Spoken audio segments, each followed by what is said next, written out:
And hello and good morning. I'm David Bowles. This is Bowles.tv. We are back. We are live. Monday through Friday, usually. 9 a.m. Eastern. Hope you had a good weekend. Lots of Juneteenth celebrations. Abounding, I assume. And as you can see behind me, our 3 and our 4 balloons are getting a little saggy. I thought it was the cool weekend weather we had that maybe was making them compress, and then it's a little hotter and they're not getting bigger, and maybe I thought, well, it's the air conditioning. Who knows? We'll enjoy them for as long as they're alive. That's our philosophy. And it looks like the Jana thing didn't send. She usually says hello. Oh, she's not in the right thing. That's interesting. Just a minute. Oh, she's in her channel.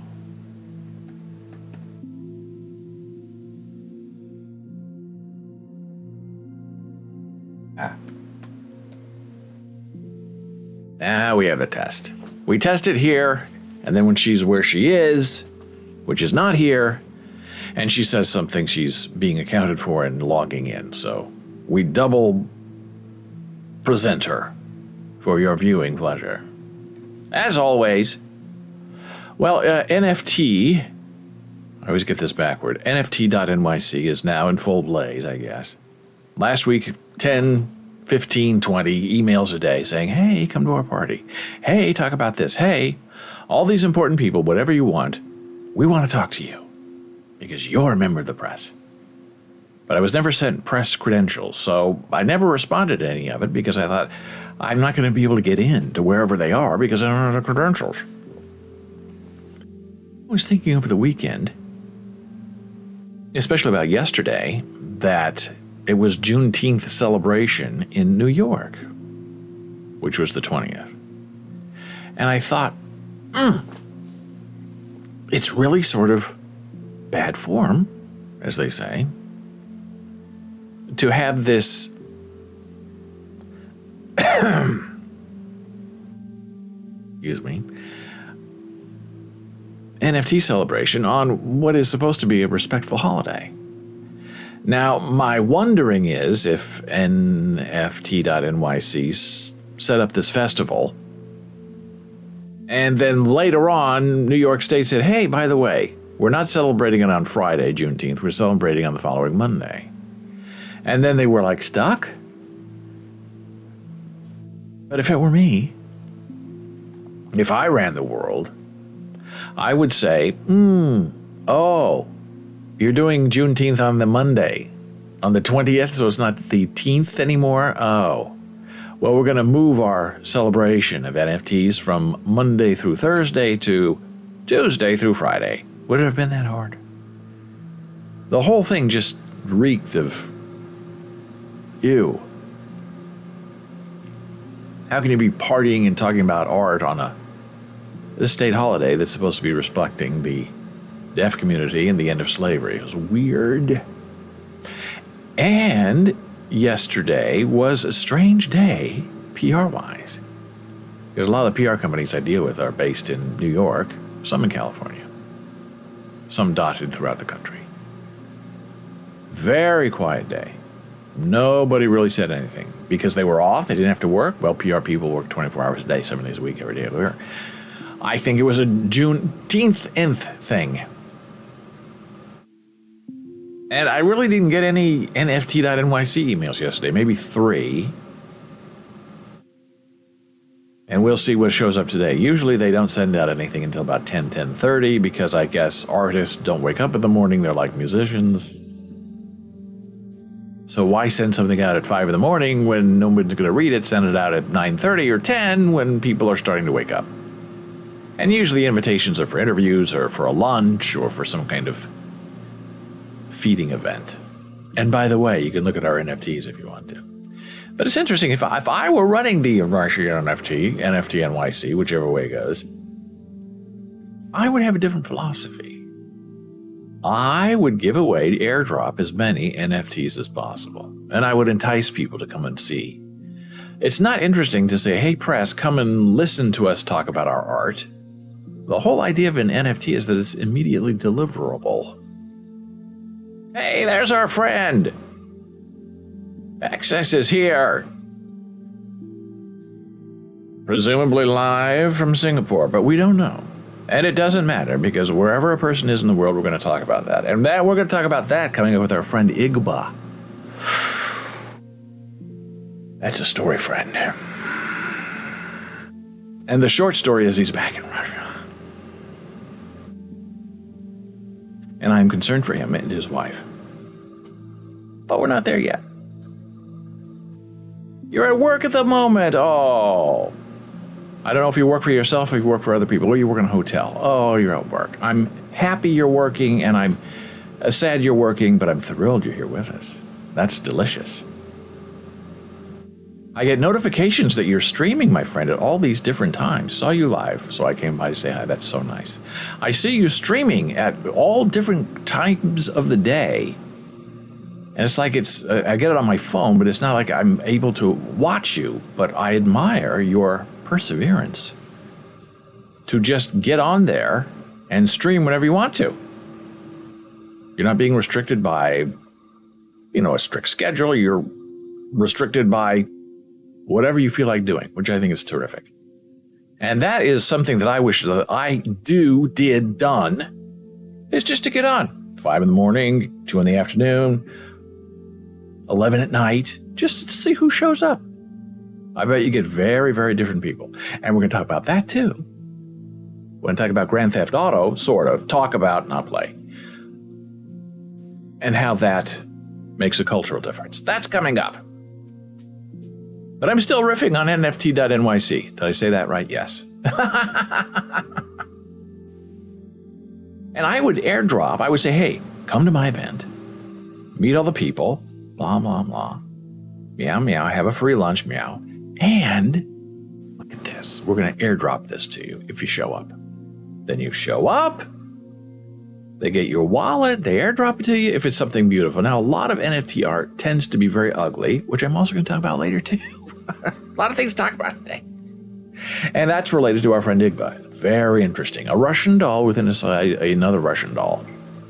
And they keep opening and opening and opening, and there's another one to be found. But we're not talking about that yet. So that's how you get people interested in visiting your booth at NFT.NYC is you celebrate the product. Nobody wants swag anymore. No one wants a pin. They want the next greatest, neatest NFT. And if you're promoting that kind of sort of art, you can have 500 of them to give away. It might ruin your floor price, but the people would eat it up, especially if it were something interesting.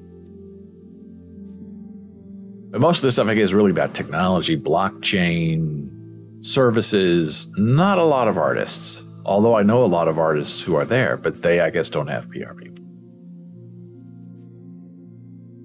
So, hey, you remember last week I showed you the video that Jana made?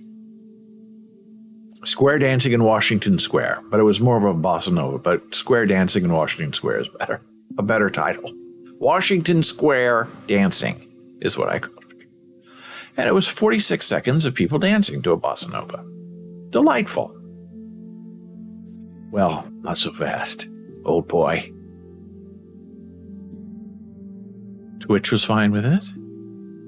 The second I uploaded our show to YouTube, or our video on demand, found at bowls.live, immediate strike, copyright, notification. You cannot monetize this video.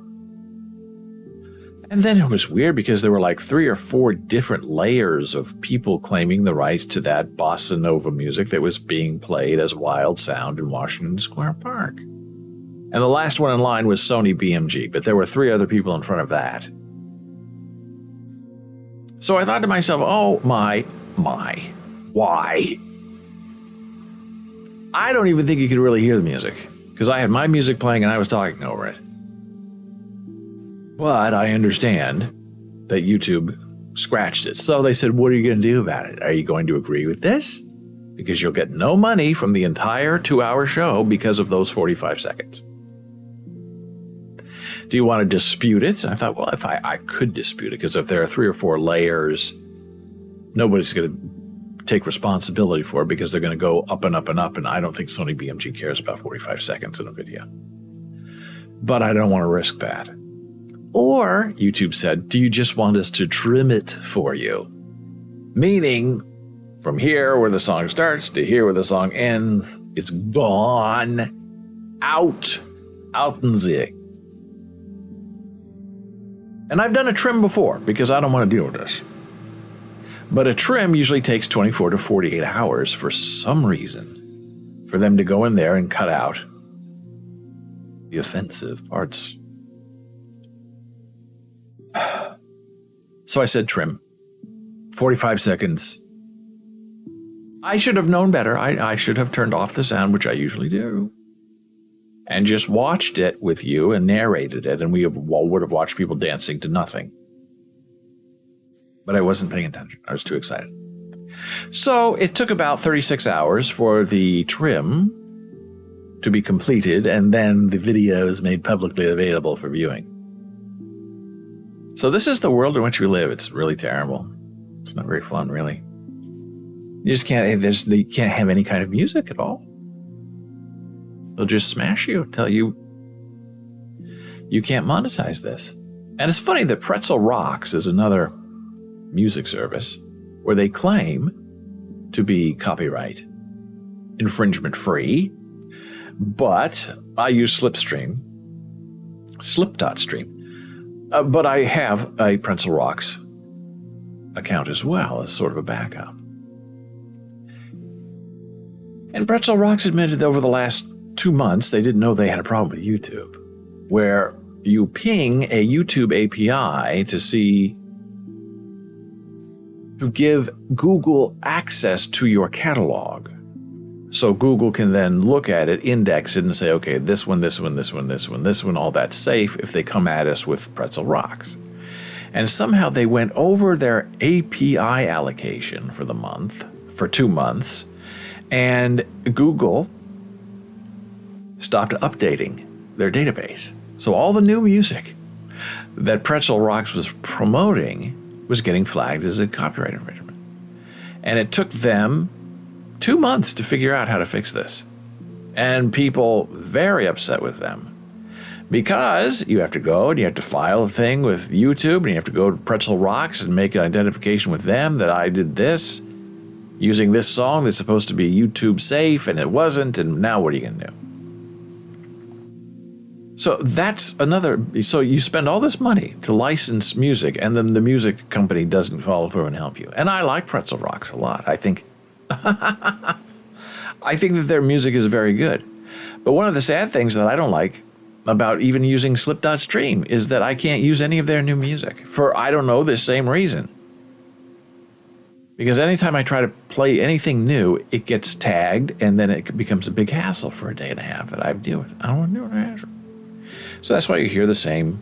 We have, I think, 10 songs. They're an hour each. And they just sort of play in the background. And so far, they are getting through all of our arbitration statistics. Which is, I guess, a good thing. But it gets a little boring because it would be fun to play some really fun music. Talk about something heavy, you'd put on something soft, and then you talk about something wild, and you can change your music. And there are a lot of streamers who just set up their fifth so they have the music in their headphones, and the music plays live for their audience, but it does not get saved to the video on demand. It just gets cut out. So you watch them online, and there's no music. That's sort of boring, but I guess that's a way you get around these broadcast restrictions. So the other day, I was watching Grand Theft Auto on Twitch. And there are some really interesting streamers who play very well. Role play very well. And I realized when I'm watching, usually early in the morning, the people who are up and awake and playing Grand Theft Auto are British, Norwegian, and Australian. And you know that because sometimes they talk about where they're from before they came into the game. You know, they keep the role play straight. And by their wonderful, wonderful accents. However, sometimes when you're from the Midwest and you have a bad ear, you can't really understand what these people are saying because they talk very fast and they're using their own language. Like there's one guy from the UK who pronounces everything the British way. And when you have a car and like you put decals on it, sponsorships, most of the world pronounces it livery. And he pronounces it livery. And he's the only one around him in the people he talks to in the game who pronounces it livery instead of livery. But people seem to understand what he means, and when they speak to him, they use his pronunciation. So and then they talk to someone else, and they use, I guess, the standard pronunciation, which is livery. And even I was saying it wrong. And then I thought, well, isn't that interesting that you can be here in New Jersey, New York, and interact in real time, role play, with a whole bunch of people who have a completely different culture than you. Even our friend here is visiting us, currently perhaps around Singapore. And you can chat with them and learn to understand how they speak and their use of language and pronunciations, even if you don't understand it. And sometimes people don't understand them. And you have to say, can you say that again, please? And then maybe they have a bad microphone or bad pronunciation, but they'll repeat it. They'll tell you. So it's a little bit of an education. Thinking, how wonderful must it be if you were stuck somewhere, say in the sandhills of Nebraska, and you're living in a village, which is a population of under 400 people, and everyone you know around you is the same as you. Probably white and conservative and maybe a little bit angry. But if you have an internet connection, and if you have a game like Grand Theft Auto, and if you happen to be on at the right time of day, you are exposed in real time to real people who share an interest with you, but who are in every fact and mean completely different than who you are. Now, normally when that happens in a small town, let's say in the Midwest, Nebraska, wherever, a stranger comes into town, whatever color they are, whatever accent they have, they are viewed with suspicion. You're not from around here, are you? And they don't say you're the wrong color, but you know what they mean by the way they speak to you. And when they say, oh, you talk funny, you know what they mean. And you're not welcome. They'll pretend you're welcome, but you're not welcome. So you turn around and leave, go live somewhere else, let's say. But if you're a young kid in Nebraska, a small town, Midwest, and you're playing Grand Theft Auto, any suspicions or perhaps prejudices that you may bring into the game, I believe would quickly be dissolved by playing the game. And when you play Grand Theft Auto, there are light-skinned people, dark-skinned people, Asian people, and these are avatars. And some people who are white play black characters. Now, they don't necessarily play the black stereotype of speaking because some people find that offensive. But maybe some do. But is that appropriate to have a white person pretending to be a black player in a game? I don't know. But I think it's interesting. And I think it's a good thing that someone who is isolated only because of geography and not because of choice, but perhaps because of a forced circumstance of economy, an opportunity, doesn't have to live an isolated life where everyone around you is the same. A white bread community, as they call it. You can be exposed to all kinds of different people and different ways of thinking, and it's really quite wonderful. Hey, it's Gordon, live from Florida. Gordon says, that's like when I used to introduce myself when I was visiting a friend in Ohio, and they heard my surname, Davidescu, and people would ask, where are you from? Yeah. They didn't want to know I grew up in New Jersey. They wanted to know what a Davidescu meant as far as geography. And that could be a good thing or a negative thing. I don't know. But when I hear something like that, where are you from? That scares me a little bit. And I've had people here tell me, who are white people, conservative Italians, and where I live, they say, look, you don't fit here. Now that's tough. And you say, what do you mean by that? Well, you don't fit. Now I know what they mean. I'm a white guy, educated at Columbia University. What are you doing here? Why are you here? And hey, I like to go live in different interesting places and have fun in different neighbors. As I said, where we used to live in Jersey City several years ago, you could walk around the block once and touch 5 continents. And there are people who are usually white and from the Midwest who don't want that. They don't want to touch other continents. They want everything to be the same, predictable. We're all on the same page. I don't want to hear about your food or your culture or the way you dress or the way you think. Well, I'm different than that, and so is my wife. We're interested in people, and we're interested in where they think and where they come from. But then you get other white people saying to you, you don't fit here. And that's a little bit of a threat. Especially when he's the super of your building. We don't live there anymore. And I remember when that same super got a phone call. And he started, and I was with him in the hallway, and he started screaming. We had a sign on the front of the building, there was an apartment available. And there was a nice building in a nice neighborhood, and there were not a lot of apartments that were available. So when one became available, it got a lot of calls. And so this super answered the phone, yelling. I think he was putting on a little performance for me, saying, "No, Mohammed, we don't have any apartments for you here." And I hung up the phone. And then he looked at me, because I guess I was, looking at him with unfortunate eyes. And he said, "Yeah, I'm a bigot, so what?" And I said, "But Jim, why? I mean, I think I know that guy. And he comes here often because he's the Domino's delivery guy. And everybody in this building who knows him, and everyone in the neighborhood who knows him, knows he is a fantastic guy who cares about his family. He's very quiet. He's very respectful. He is the perfect person you want living in this building." And Jimmy looked right at me and said,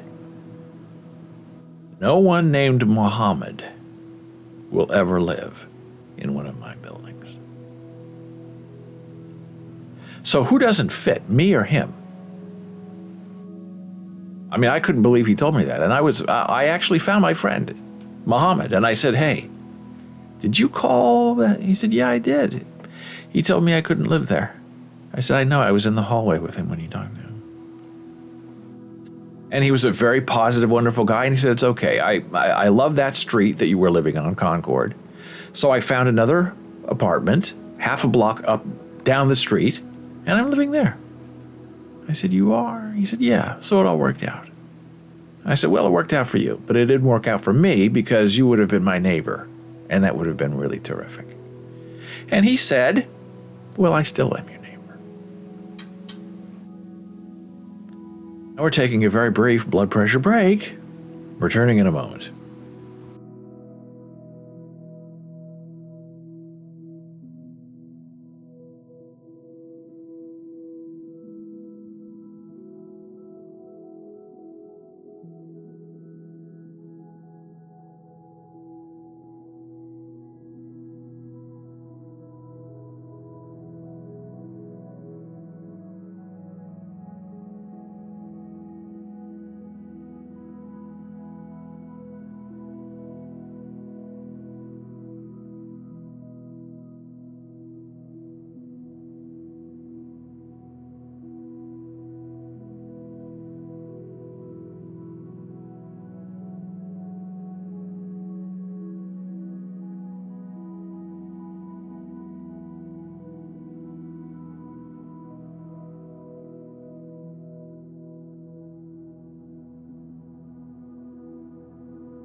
I see I forgot to hit the intermission screen.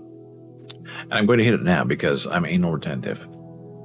Intermission. And we're now on break. And hey, we're back from break on Bulls.tv. All the structure you need is right here. Even if we get it wrong, we'll go back and get it right. And we're here Monday through Friday, 9 a.m. Eastern.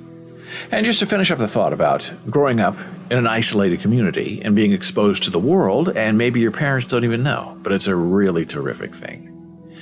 And when you go on these games, you say, hey, I'm new here, and then you are really very welcomed. And they don't really care where you're from or who you are or what you do. All they care is that you have the same love and respect for the same game that they're playing. And that's how you teach inclusion. And that's how people come to tolerate other people and other points of view, because when you know somebody, you're friendlier to them because you've invested in them. That's why it's so funny. Just like an obvious example is, the people who say, the gays.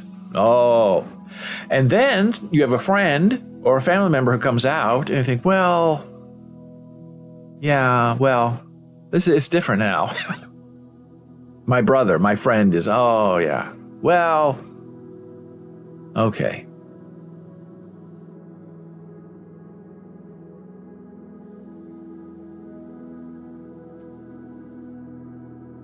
So as I also discussed last week, lots of updates. We have a friend of ours who is going through a very difficult time and who is now back in the hospital. And this is a friend of ours who fell for that scam, lost at least $200, and withdrew, she told us initially, $50,000 from her 401k that she had been saving for 20 years as she was working. Gordon says Nancy Reagan was against stem cell research until Ronald needed it. Oh, there you go. Exactly.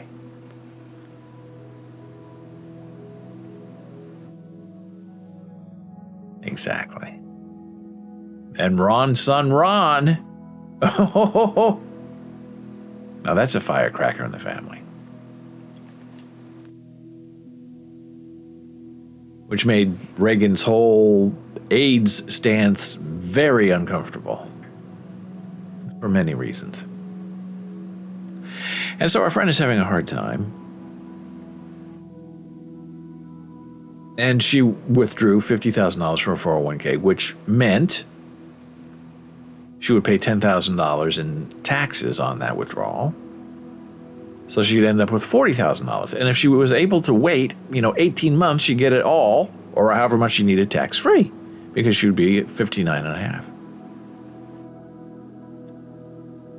Well, then we recently found out that she lied about that, and she had a 2-hour conversation with the 401k people. 2 hours to say, I want my money and I'm leaving. And I think we know why it took 2 hours. Not just because she's deaf and because she had to go through an interpreter, but because those 401k plan people said, wait a minute. Do you know what you're doing? Do you know how close you are to not having to pay taxes and penalties and fees for taking your money now? That's what took 2 hours. And now she finally admitted that she took the whole thing. She closed her 401k because we, her friends, and her other friends thought, okay, well, she took 50, so there's like 25 left. She took the whole thing. Her final check was $55,000, and the rest, like $29,000, $24,000, $25,000, all of that was left behind in taxes and fees and penalties for early withdrawal. And what she's going to do with $55,000, nobody knows. She has had a gambling problem in the past. She's supposed to be over that. She says she wants to buy furniture for her apartment, but $55,000 worth of furniture for a one-bedroom apartment in Omaha? I don't think so. Wants to buy a laptop? It's not $55,000. She's going to play the scammer the rest of the money so she can get $500,000? That's what makes more sense to me. She's going to give it all to that scammer. Now, fortunately, some people have intervened and contacted her family, and they are the ones who went over there and spoke to her and put her in the hospital because she's having health problems. And her family have POA. And I don't think she understands what that means, power of attorney. I don't think that's ever been explained to her what that means.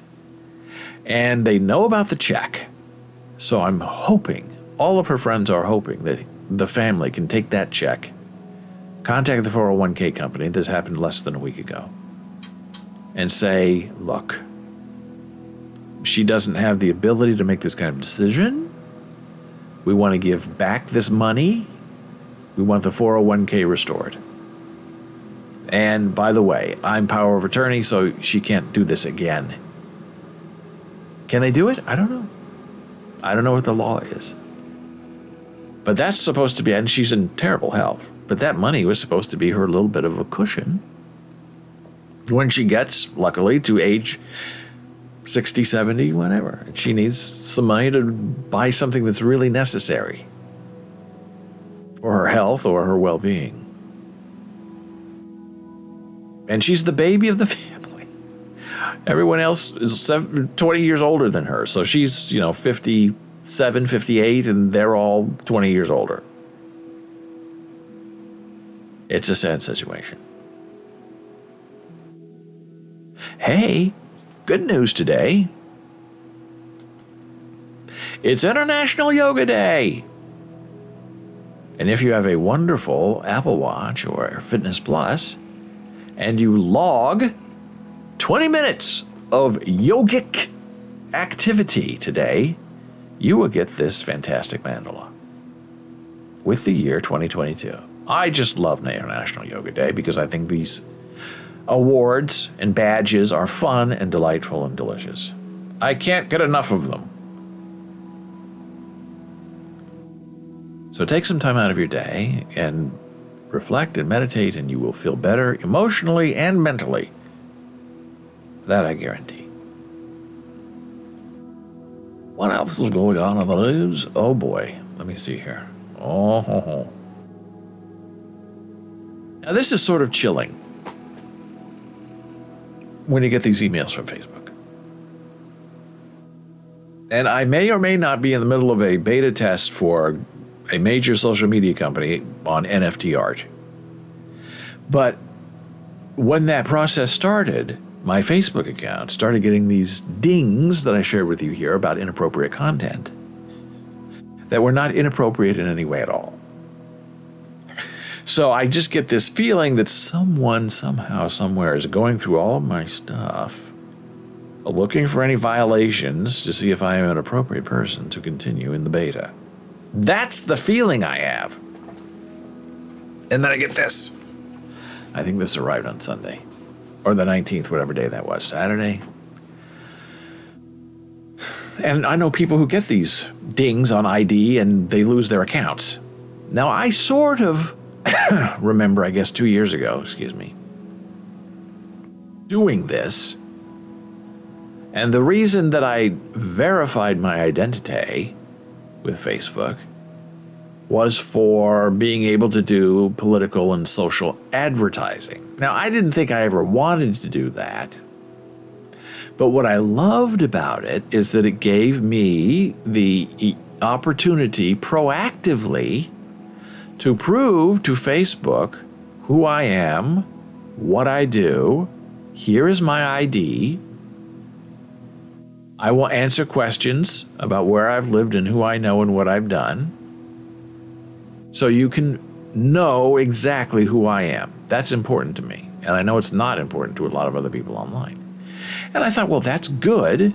So if anybody tries to steal my account or impersonate me, or if Facebook is wondering what is going on with this person, they can see that I have proactively asked to be verified.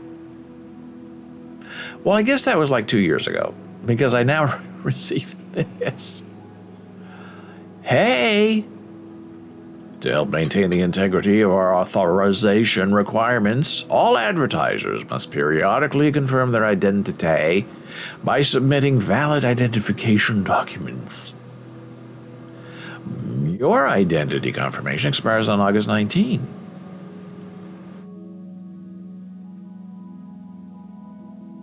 Oh, Gordon says, oy vey, I have to attend a Zoom class from 10 until guess later in the day, then 10. Oh, all right, Gordon, it's nice to see you. Be well, my friend. We always appreciate having you here and sharing your thoughts and your feelings in your identity. It's very important. Have fun at the meeting. Your identity confirmation expires on August 19. Your identity confirmation is in the United States is about to expire. Hope to be back later. Okay, Gordon. We hope to see you again soon. Resubmit a valid identification right now so your issue electoral or political ads and disclaimers do not, in fact, get paused. If you're an admin on multiple pages, you don't need to confirm your identity separately for every page. Note that co-admins will be able to see your authorization status and its impeding expiration. Hey, thanks, Facebook team. So I didn't know if this was really from Facebook or not because the domain was facebookmail.com. And I thought, well, that's weird. Why would it be facebookmail.com? I've dealt with Facebook people before, and that's not the email address they use. So I did a little search, and obviously some people like me do that search. And on a Facebook page, it says yes. Sometimes we officially send you email from facebookmail.com, and it's usually about your account. So it's okay. And then I went back and I checked all the headers because I'm very suspicious. And it all seemed to be appropriate, so I clicked on the link. It looked like it was a Facebook page. I checked the certificate. It was all fine. So I thought, okay. So I had to submit government ID. Front and back of my driver's license. Submitted it. Then I got another email saying, we're not done with you yet. Please continue to confirm your identification. So I did. And they asked me all the questions, they do like when you do a credit report. And one of them didn't make any sense. They said, which of these streets is near you? I said, I don't have a car. I don't drive. I can check a map. I don't know. I really didn't know. I didn't recognize any of the names of the streets. And I walk everywhere, so I kind of know the names of the streets that are around me. But if you have a car, I guess you would have a wider circle of street names you might know. So it said if you don't know the answer, or if the answer isn't right, or if you'd like a different question, you can click the skip button. So I said, okay. I did it with regret, but I clicked the skip button. And everything froze. Oh no, we can't continue with that. There's a problem with your identification. And then I got another email. We were heading into problems. We had problems identifying your information and your identification. You can try again if you really think you can. And I thought, oh no, now if I fail this somehow, this is going to be a terrible mess. All my good intentions are going to be washed down the drain because the computer wants me to insert information that I don't know and I don't think is actually applicable to me. And some of those street names I did recognize, but they're not near me. They're a whole different part of town. But maybe that's acceptable. It's very confusing. So I did it all over again, and they did ask me a whole different set of questions. But these had more definite answers, so I was very confident that everything was going to be fine. I clicked OK. They said, you passed. You're now identified. Now, for how long, I don't know. But at least I got through that. And as I'm reading this, I said, why did I do this? Just to advertise something that I wasn't going to advertise.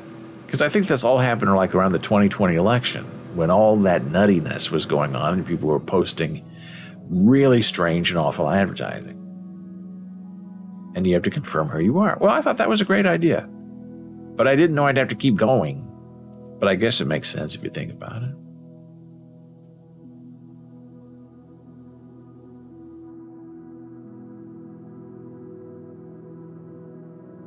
Well, remember I told you about our friend Igba. And Igba has been our NFT artist friend, very active on Twitter, very active here on Discord in the NFT area for a while. Then I spoke about his exile from Russia and where he was living and how he's trying to survive as an NFT artist.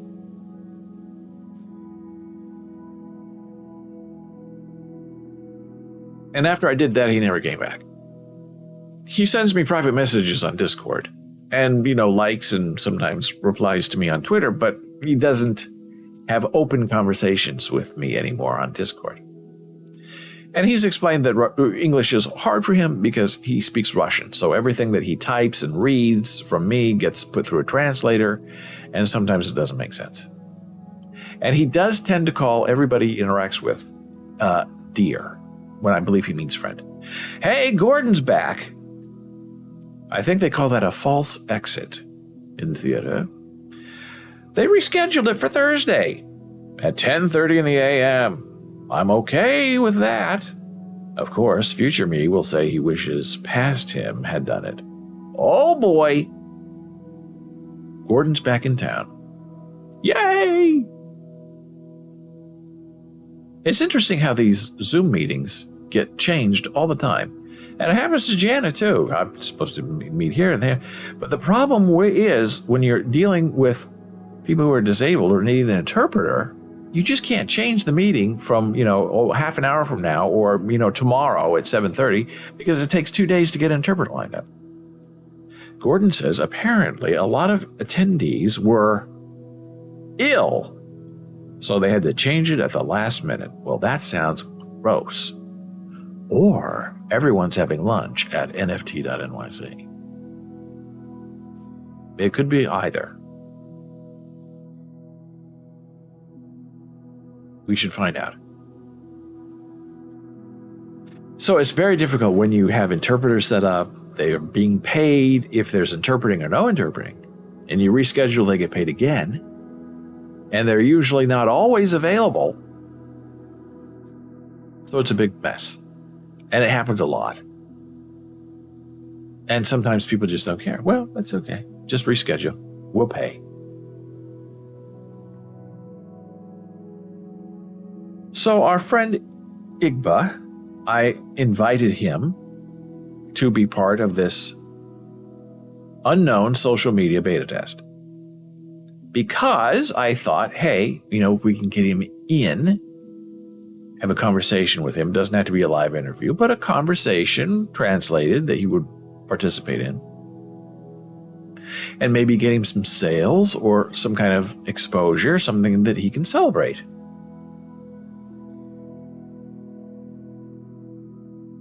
But I told him I don't have any money to buy this because this is all not going into my real account. This is going to a beta account, a beta wallet. And he said, I would love to do that, but I have 5 cents in my Ethereum wallet. And he sent me a screenshot. And I felt terrible for him. And I have ever since we had that conversation, maybe 2 or 3 weeks ago. But I'm even more disappointed in some of these other NFT artists that I have religiously supported and promoted and helped them pay their rent, as they tell me, to have them say, oh, I'm not interested. But this is, this social media company, this could be great exposure. No, I don't know. I'm skipping it. Oh, okay. I'll never buy anything from you again. I'll never mention your name. I'll never use your artwork in anything I do again. Because I'm taking this personally. But I'm not going to tell you that. I offered it to you. You turned it down. Fine. So this issue of Igba has been bothering me because he is always around in some ways, sending me notes, chatting with me, not asking about the beta, not trying to get into anything. So I thought, well, I really know that this is something. Hey, we have a new follower. Theo. That's as far as I go. I don't want to mispronounce anything. You can tell us how to pronounce your name. We're very happy to see you. Thank you for being here. If you have anything to say in chat, we'd love to know what you're thinking and what your motivations are for visiting. And even if you don't want to say anything, that's fine. We're just glad to have you.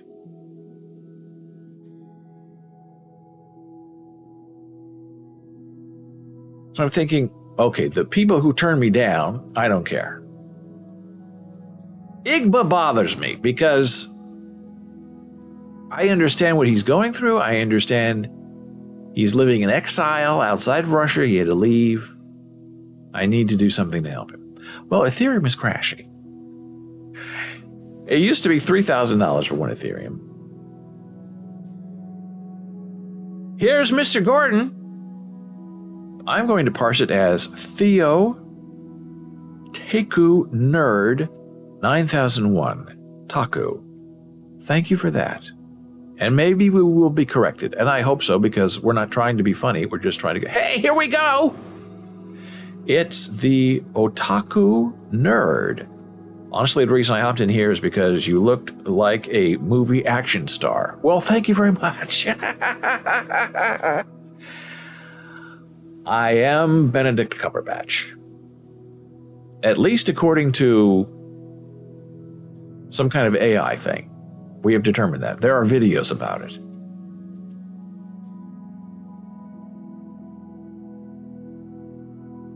It says, oh, perfect.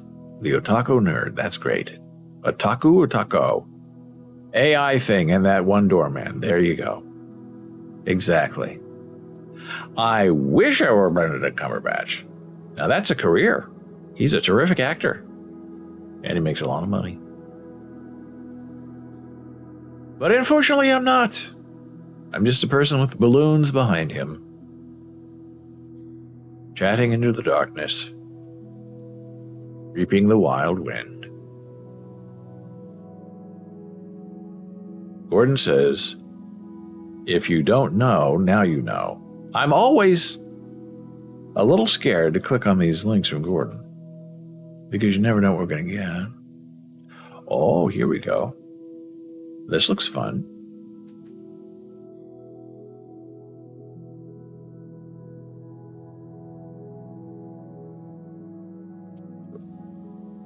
Now, we don't know if this is it, but this is what we're guessing, because this is who we are and what we do. We have to know things. Well, this looks delightful and wonderful. Anime. Japanese word that describes people with consuming interests, particularly in anime, manga, video games, or computers. Its temporary use originated in 1983 essay by Akio Nakamura in Manga Buriko. Otaku may be used as a pejorative, with its negativity stemming from a stereotypical view of otaku as a social outcast. Well, that doesn't sound fun. But there you go. There's an otaku murder? I don't know. Is there? Is that what that said somewhere? I missed it. Murderer. Oh, that doesn't sound good.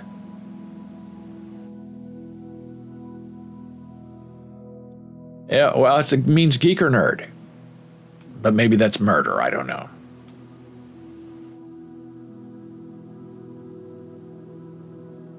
There's a subculture of caste system. Very interesting. Places, subtypes is basically someone who loves anime and manga. Okay. Love that. Thank you for clarifying. Fun. But we're delighted to have you here with us. And we are available for any movies that you're shooting. We have a very cheap, not work ethic, but a very cheap purchase line. And now, I have to take a very brief blood pressure break or the ads are going to hit. So I'm going to start the ads and then come back and finish our conversation with our new friend and our old friend Igba and the eternal Commissioner Gordon checking in from Florida. Back in a moment.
And we're back from break.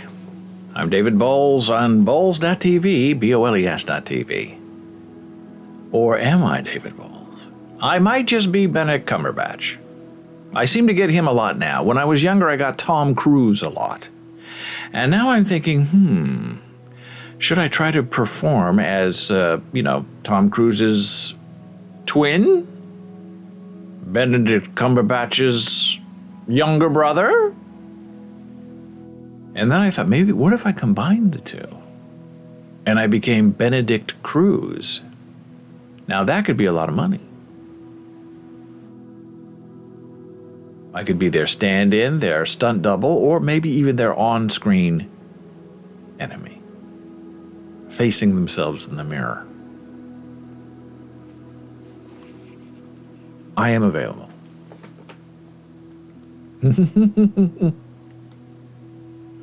So we've been talking about our friend Igba. And Igba told us that he escaped from Russia because of Putin and his horrible war, and was living somewhere, he told us, but I can't remember the name, in Georgia. Not the United States Georgia, but the real Georgia in Russia, in the Russian area, outside of Russia. And I'm thinking, if someone needs help, we have to find a way to help them. So I thought, well, Ethereum is crashing. Over the weekend, it was, I think, $900 at one point. It used to be $3,000 for one Ethereum. Now it's $900, which is terrible for artists, great for buyers and people who want to buy Ethereum, because it's going to go back up. In 2 or 3 months, 6 months, it's going to go right back up. So now is the time to buy. So I just thought, let me just check Igba's page. And I did. And he has several pieces of art there that I thought were very interesting. One he shared on our Discord server. And I thought, the price is really low. And if I bought this from him on my beta test account, I could include him in the Facebook beta, and then we just go on from there. But I'm not going to tell him any of that. I'm just going to see if I can, pull this off and, move some money from one forgotten wallet into another and see if I can make it happen. And so I found that piece that he shared. It was a piece of Cubist art. The price was phenomenally fabulous. Under $100 at the time. Now the fees and the gas and the OpenSea meow is too much to bear. But this was the piece he shared, Crypto Girl. Okay, I like abstract art. And this is an oil painting, actually, that he took a picture of. And it's a one of one. Owned by me. And I think it's very interesting. And it sort of fits with the Soul Curry art stuff that's abstract and the stuff that Mr. Gordon has submitted from the wilds of Florida. So if I'm known as like the abstract guy, I'll take it the abstract guy. I'll be an abstract person. I like abstraction. And I talked about that in art before, and here, and in my Human Meme podcast. That I'm not a realism. I'm not interested in realistic realism. If I wanted someone to use a pencil to draw an exact copy of myself, or a bowl of fruit, oh, it looks like a photograph. Now, that to me is not art. That to me is copying. There is no inspiration in it. You're just copying what you see and making it look exactly as it is. And my philosophy is, I would take a photograph if I wanted a photograph of me or a photograph of a bowl of fruit. What I want is the artist's intervention. I want the artist's intention. How, when you look at me or you look at a bowl of fruit, do you interpret that to mean something that is non-realistic in an abstract way? And that's what abstract art is. And that's why, of all of Igba's pieces, I thought Crypto Girl fit me the best. But here is his OpenSea page. And this is original artwork that he does on his iPad. And I like this. I think it's very interesting and effective. Not necessarily my style, But what I was trying to do at that point, I like this one a lot, was to get him a little bit of help. Oh, here, it's trying to make it bigger. Sorry. That's interesting. Sun and the Moon. Very interesting. Good night, good morning. That's what he's calling it. I like that. That's very... I try not to say like. I find this effective. That's what I teach my students. When you're reviewing a play, we're not using good, bad. We're not using like, don't like. We're using effective, not effective, because. And then you have to give a reason. He likes teal quite a lot. And so these are some of his pieces that are for sale. And the prices are completely and utterly reasonable. So I bought the piece. Oh, look at this. This is animated. I didn't know he did animated pieces. I mean, I guess I did, but it's sort of an X-copy thing.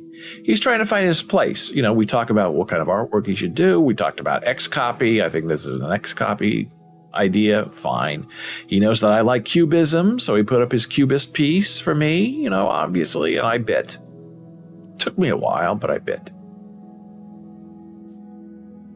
These are all of his creations.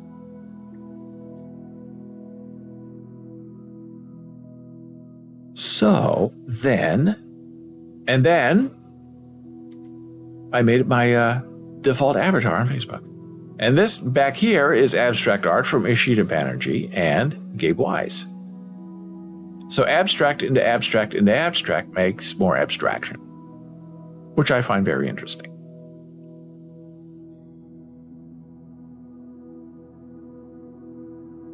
So then I hear from our friend Igbo. And we haven't really had a conversation very much because I understand there's a language problem. But he sent me a private message on Discord saying, thank you so much. You have no idea what that means to me.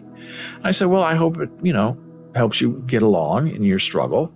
But the real reason I did it is to try to get you into that Facebook beta so we can celebrate you and maybe get you some, because I find his artwork very interesting, very different. And maybe get you some exposure and some money so you can survive. And I hope you're doing okay where you're living.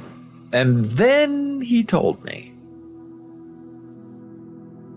I'm not there anymore. I said, what do you mean you're not there anymore? And he said, well, we had to move back to Russia. I said, what?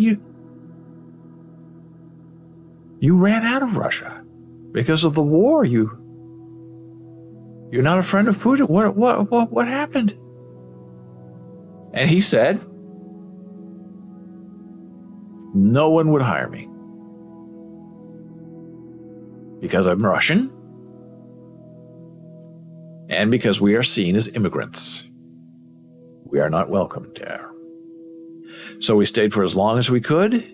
We ran out of money. And we had to move back to Russia. I thought it was devastating. And I said, I'm so sorry that happened. I know that was the last thing in the world you wanted. I wish I could have helped you maybe a little earlier so you could stay where you were. But I know that your art will make you safe.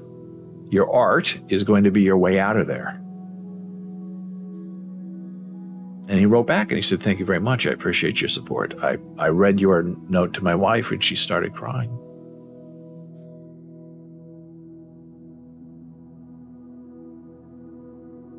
I said, please stay in touch. Let me know what's happening. I'll do whatever I can do to try to help you and your wife.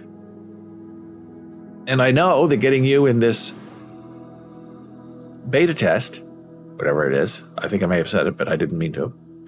Whatever it is, this will maybe help you out of it. And he said, thank you. And then he went on Twitter and for 2 days thanked me. And then something very interesting happened. Everybody seems to know Igbo in Russia because I got about 200 new followers over the weekend of people following me because Igbo thanked me. And I thanked Igbo back, and we had a little conversation about it. And then I started getting all these people following me who were NFT artists. And as I said an hour ago, it was like a Russian doll within a Russian doll. There was Igba, the original doll, and then the followers and the followers and the followers, and you open them up and you know, it's never ending, the same kind of artist. And what's so fascinating is a majority of the artists who followed me on Twitter, at David Bowles, female, around the age of, I would guess, 23 to 33, in that range. Young, very young, attractive, thin, interesting, and the link to their art was almost all the same. Different people, not different styles. Is that the Russian way of making an NFT?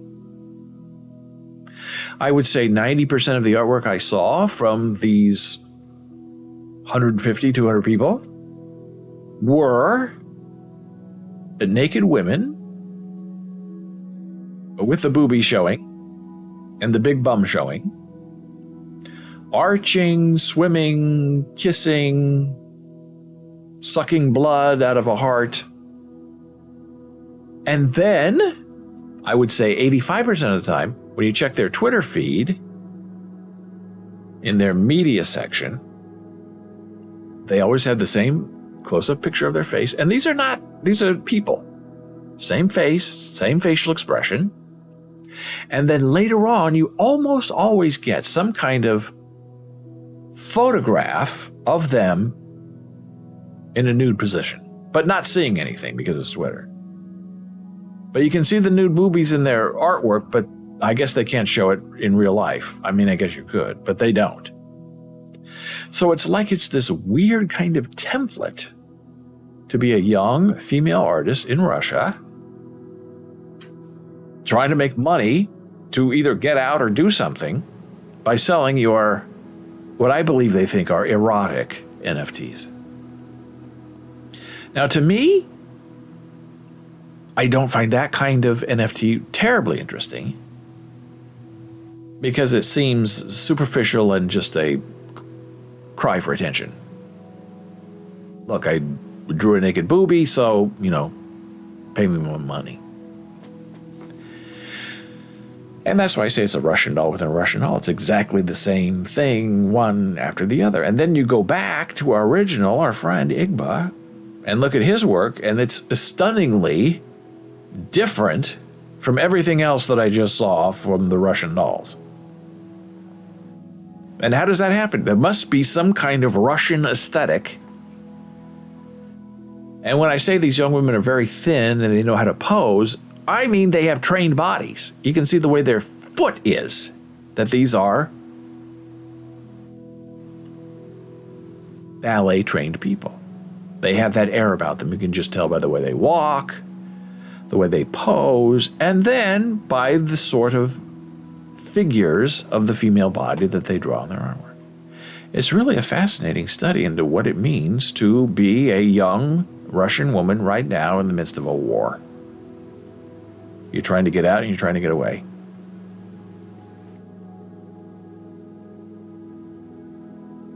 Well, over the weekend, and this is going to be another short little rant, but since we're talking about movie stars, we watched No Time to Die over the weekend because it's now streaming on Amazon Prime. And I never would have known it was even on Amazon Prime unless I saw the commercial. And then I remembered, oh, that's right. Jeff Bezos bought all the 007 movies when he bought MGM. So the latest final Daniel Craig movie is out. 2 hours and 43 minutes of nothing. I have never seen a more disappointing Bond movie. And I'm going to tell you why. First of all, it's too long. Second of all, nobody wants 007 to be a family man. And the family man doesn't really even speak to his daughter. And if you haven't seen the movie yet, stop because I'm going to reveal secrets.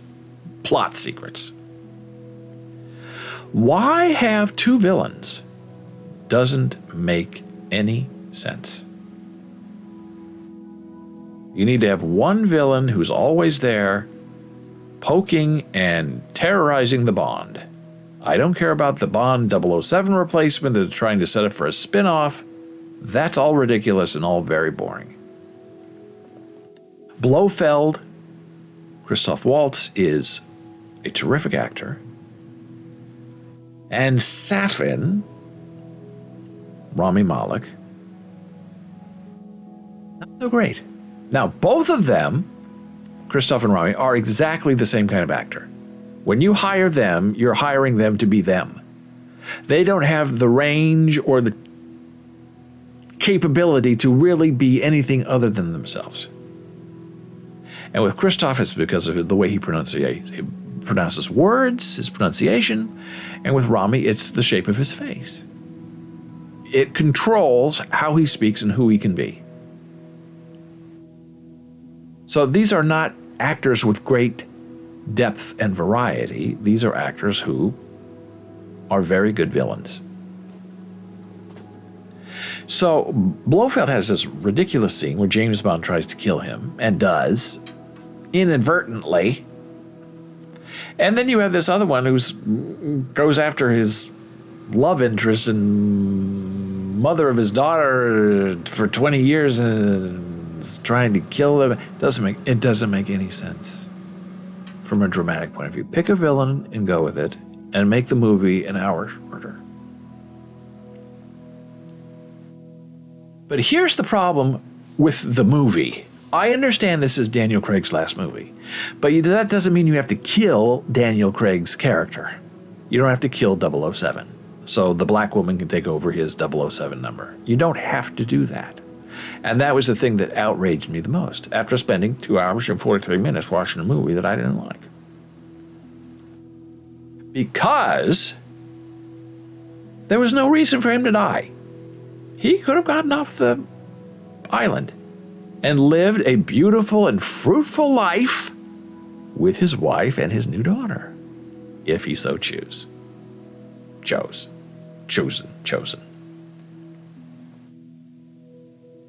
But for some reason, he decided that he couldn't, that he had to die instead, which was ridiculous, because James Bond doesn't die. James Bond always fights to live. James Bond doesn't ever give up. And the whole thing with him being infected with this specific DNA that didn't kill him, but was set to kill his, I guess, girlfriend and daughter, right? But if they're not in the same room, I think if they don't touch each other, then they're not going to get infected. So you're telling me that James Bond can't live a life near his girlfriend and near his daughter so he could watch her grow up and become a woman, that he's too selfish and stupid that he can't do that from afar. And afar is what? Maybe across the street? In the next door apartment?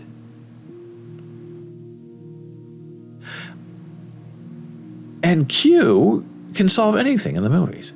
I don't believe that they can't find a way to battle nanobots. Q can fix everything. And then the end of the movie where they're all toasting his death and what a great guy. I just find that to be grotesque and super duper disappointing. Because I don't believe any of it. I think Daniel Craig said, look, I'm never coming back as 007. Kill me in the movie so I can't, because I hate it so much. I gotta go play Macbeth on Broadway. And then I want a scene where everyone tells me what a great guy I was. And those are my terms for coming back to do this stupid final movie.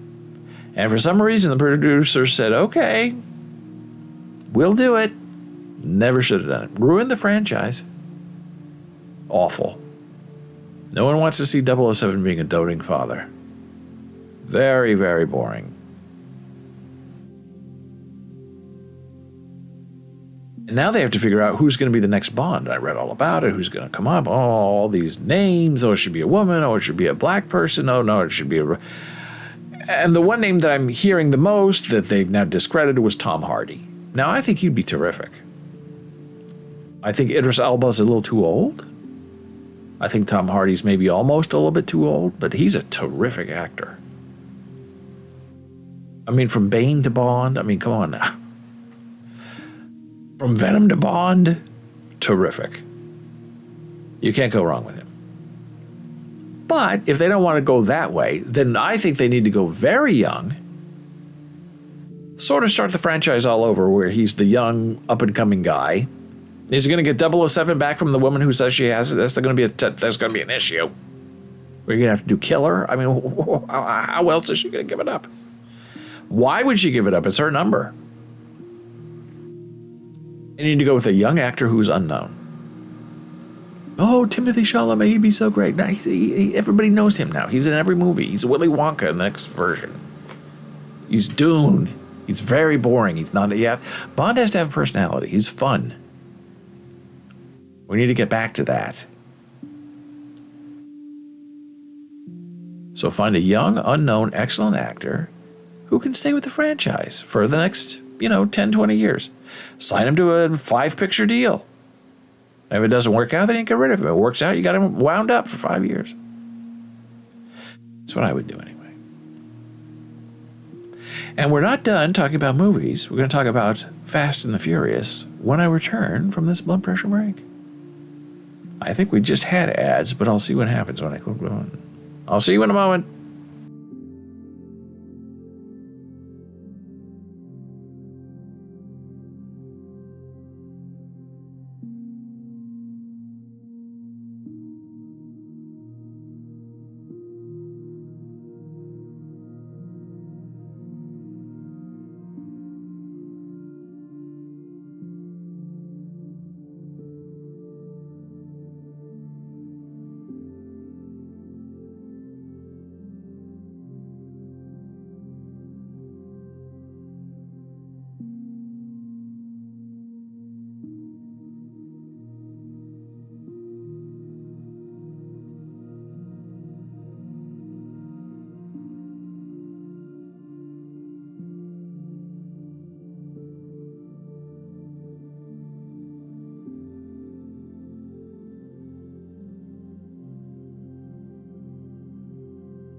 And we are back from break. I'm David Bowles, here on Bowles TV, BOLES, not TV, Monday through Friday, live, 9 a.m. Eastern.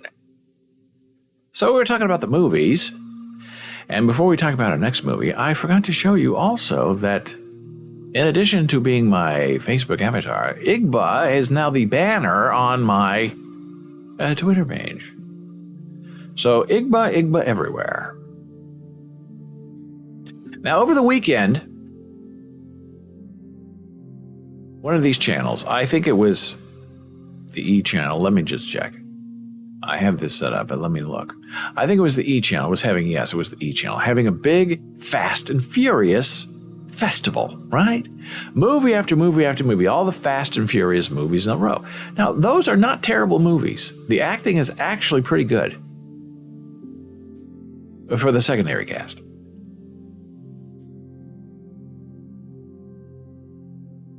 Gordon says, "Good news, everyone. I successfully registered for the Walt Disney World Princess Weekend Half Marathon, which will be in late February."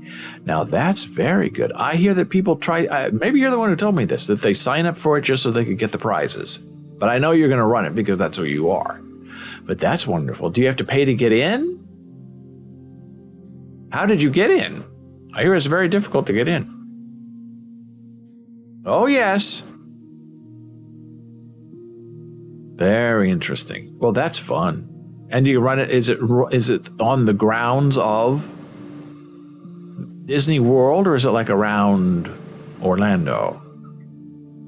I waited in a virtual queue and then quickly entered my payment information. Good for you. I'm so glad you did it. Lots of photographs, I hope. And February, for most people, you think, oh, February is freezing. How can you run a marathon? Gordon's in Florida. Florida has beautiful weather all the time. Very exciting. Maybe they'll give you some kind of badge you can put on. Oh, here we go. WordPress.com. What's a course map? Here we go. Oh, I'm looking at the wrong thing. Get it up for the Gordon. Oh, look at that. The Princess Marathon. Oh, that looks long. But what fun. Oh, that's so sweet.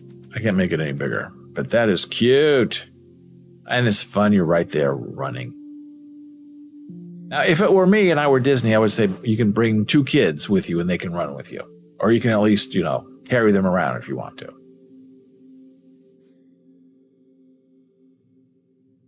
Well, that shows you can go have fun if you're an adult at Disney.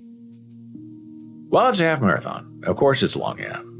You start off at Epcot and run to the Magic Kingdom, and then you run all the way back. What fun. Delightful. And this is like while the park is open, or this is when the park is closed? Is it at night or early in the morning?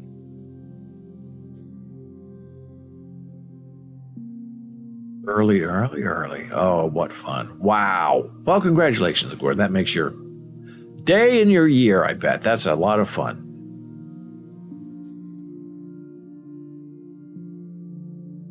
So I was watching all the Fast and Furious movies as best I could.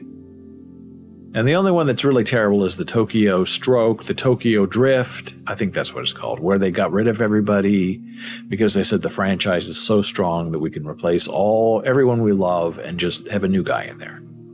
And it's a terrible movie. Well directed, but if the script is terrible, there isn't much you can do as a director to fix that. Bad script, bad acting. Well, here's where my complaint comes in.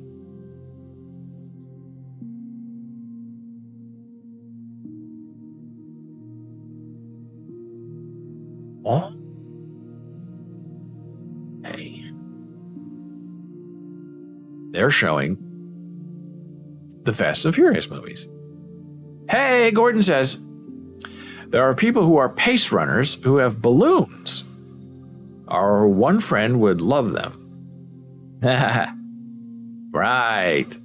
that if you run slower than them and they catch up to you, at a certain point you are driven to the finish line and given a medal. I think you should get a special medal that says DNF did not finish. I love it. I agree on all of that. Well, it's going to be fun, and it's going to be very welcoming and very friendly because it's Disney, and that's fabulous. And I like participation trophies and participation badges. Even if I'm not going to Amsterdam, I love the tulip, and I'm keeping it. So I'm trying to watch Fast and the Furious. And as you can see, for the entire day, my screen was taken up by these two promos for exactly the same show. In the upper left. Oh, and Gordon says, I'm training on the Peloton and I run outside about once a week. Going to ramp it up. I know one thing about Fast and Furious, family. Very well said on every point. Family. Very smart to use that. And the family, that's where all the good actors are, because the leads are pretty terrible. But the family is really terrific. So Judge Mathis, yes, that Judge Mathis, of the Judge Judy Judge Mathis and the Judge Marilyn Milian Judge Mathis, that Judge Mathis has a new show. Which, to me, feels like a Crisley ripoff, where he's Bill Cosby, the avuncular dad, and has all these kids around him who are now old and grown, and giving him trouble, and he has to deal with it. And in your upper left screen, as you're trying to watch Fast and Furious, series premieres, 9 hours and 23 minutes. And then the lower left, you get the e-bug. That's what these things are called, these advertisements on screen. They're called bugs. You get the e-bug, the logo, and all this text. Mathis Family Matters, season premiere tonight, 9:30. Set your DVR. Oh, I didn't set my DVR. I now, because of this advertising interference with my show, I will never watch Judge Mathis. Gordon's providing a link.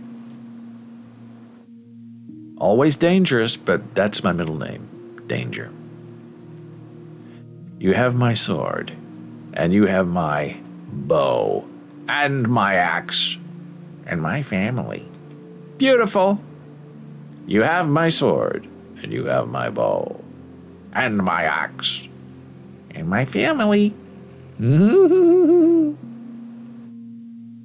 Love it. But because of all this, I am not a Judge Mathis fan. I'm furious. Fast and Furious, but furious also, just furious by itself. How can you enjoy a movie? Obviously, they don't care about the movie. They care about promoting Judge Mathis in two corners of your screen all day. It's not like these, sometimes you watch this and things pop up for 5 seconds and then they go away. These things were persistent, as they say in the biz. Persistent bugs that do not leave. They only left your screen during a commercial. And then the second it came back from commercial, everything's back up. Who the heck wants to watch that for 9 hours in the corner of your screen? And it's not just static, it's numbers counting down. So you're trying to watch the movie and you have these things, the numbers changing up in the corner. And you're looking at it saying, what is that? Why? Oh, it's the Mathis again. I mean, talk about a way to ruin a debut. Just watch the E! Channel. And then you'll never want to watch it again. Well, I was going to get into the Texas fascism, but I think I'll save that for tomorrow because it's a very interesting and disturbing topic. A couple of other things I hope to get to today, but we had a wonderful conversation. Met a new friend, who I believe has now disappeared, but maybe you'll come back. Otaku, and say hello. Or maybe just to pop in and say goodbye. And congratulations to Commissioner Gordon for making the marathon. That will be a lot of fun and very challenging and very good for your heart. Although, one of the interesting articles I was going to get in today is how running injures men but benefits women. Half marathon, full marathon. A marathon to me is a marathon. I don't discriminate against length. And that sounds maybe a little bit dirty. Half marathon, fine. Gordon is running a half marathon. And $100 is $1 million. Exactly. Thank you for not just playing along, but understanding the meme. And there's no LOL. I'm not saying that out loud because that's like you're making fun of me. Everything is $1 million. That's just the fact of life. And now we're in a recession, so it's even more true.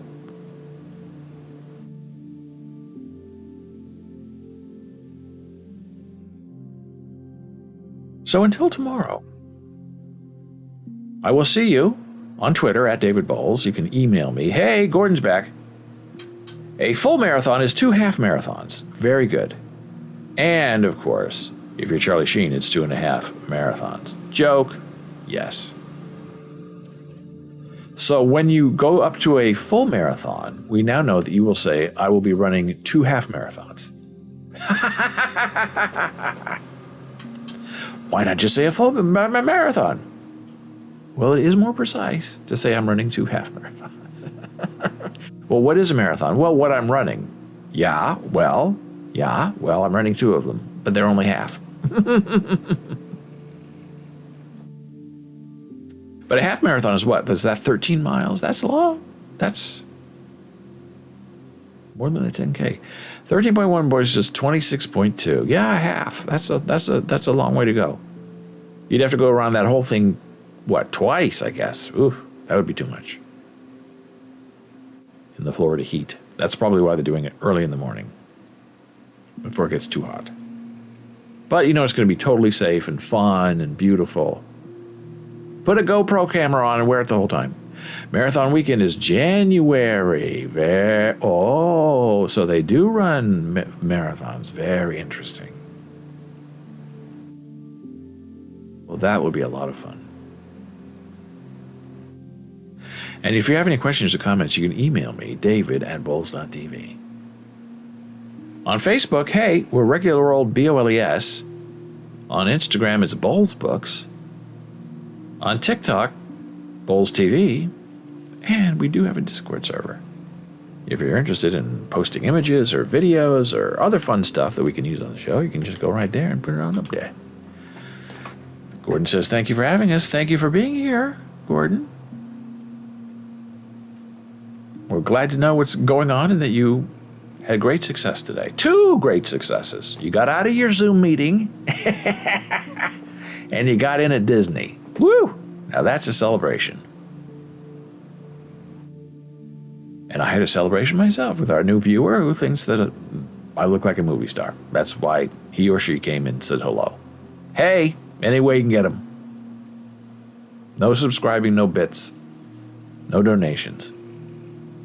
But the spirit is alive and we are grateful for it. So I hope you have a wonderful sleep, a great nap. And when you shall awaken, I hope that your soul is full of joy and maybe a little bit of fury for the passion of living. I will see you tomorrow.